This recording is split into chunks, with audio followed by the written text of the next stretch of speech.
अब हम देखते हैं मैकेनिज्म एल्कोहल से ईथर कैसे फॉर्म करेंगे उसके लिए। ठीक है, देखो आपने ये पढ़ा हुआ है कि अगर हम किसी एल्कोहल को 443 केल्विन पे हीट करते हैं कॉन्सेंट्रेटेड H2SO4 के साथ, तो ये एल्कीन फॉर्म करता है। ठीक है, लेकिन अगर आपके पास एल्कोहल है, इसे आप हीट करते हो 443 केल्विन पे एसिड के प्रेजेंस में, तो आपको देता है CH3 और CH2 प्लस H2, यानी कि डिहाइड्रेशन हो जाता है। अगर यही रिएक्शन आप सेम एसिड के प्रेजेंस में 443 की जगह 413 केल्विन पे करते हैं, तो आपको मिल जाता है एथर। ठीक है, एथर की फॉर्मेशन हो जाएगी। तो आपको सिर्फ रिएक्शन कंडीशन याद रखनी है। और अब हम इसका मैकेनिज्म देखेंगे कि एथेनॉल टू एथर की फॉर्मेशन किस तरीके से करें। ठीक है, देखो सबसे पहले जो आपके पास एथेनॉल है, इसका हम करेंगे प्रोटोनेशन। तो प्रोटोनेशन ऑफ एथेनॉल, एथेनॉल की प्रोटोनेशन करके देखते हैं। देखो CH3 CH2OH plus H plus, ये H प्लस मिला कहाँ से? एसिड से। तो H प्लस के साथ ये इलेक्ट्रॉन पेयर्स यूज में आ जाएंगे बॉन्डिंग करने के लिए, और इससे फॉर्म हो जाएगा हमारा प्रोटोनेटेड एल्कोहल। OH2 लिख सकते हैं, या फिर आप ऐसे दिखाओ, ये प्रोटोनेटेड एल्कोहल है। ठीक है, अब इस प्रोटोनेटेड एल्कोहल पे अटैक होगा दूसरे एल्कोहल या एथेनॉल मॉलिक्यूल का। तो attack of ethanol molecule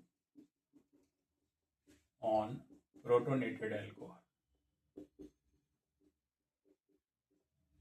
attack होगा तो क्या फॉर्म होगा? वो इसके साथ बॉन्डिंग करेगा और ये फॉर्म करता है, फॉर्म्स प्रोटोनेटेड एथर। ठीक है, इससे प्रोटोनेटेड एथर की फॉर्मेशन होगी। तो मैं इसको फिर अब प्रोटोनेटेड एल्कोहल को एज इट इज लिख रहा हूँ, CH3 CH2 OH2 और एल्कोहल का मॉलिक्यूल दिखा दिया CH3 CH2 OH।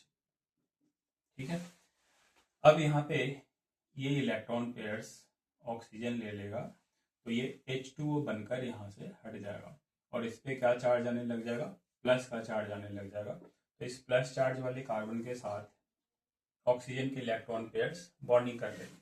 ठीक है, तो आप इसे कैसे दिखा सकते हो? CH3 CH2, ये H2O रिमूव हो गया यहाँ से, इसकी बॉन्डिंग हो रही है इस कार्बन के साथ, तो यहाँ दिखाएंगे OH प्लस चार्ज अब इस पे दिखा देंगे। ठीक है, क्योंकि ऑक्सीजन ने अपने 2 इलेक्ट्रॉन्स यूज किए हैं बॉन्डिंग करने के लिए। और फिर CH2 CH3, बस ये स्टेप आपको ध्यान रखना है। फिर थर्ड स्टेप में क्या होगा?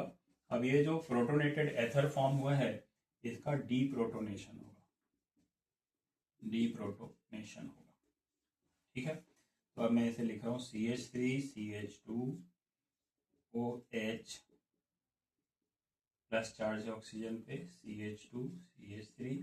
अब यहाँ हाइड्रोजन ऑक्सीजन के बीच का जो बॉन्ड है, इसके इलेक्ट्रॉन्स ऑक्सीजन ले लेगा और इसे आप देखोगे कैसे? CH3 CH2 O CH2 CH3 plus H plus.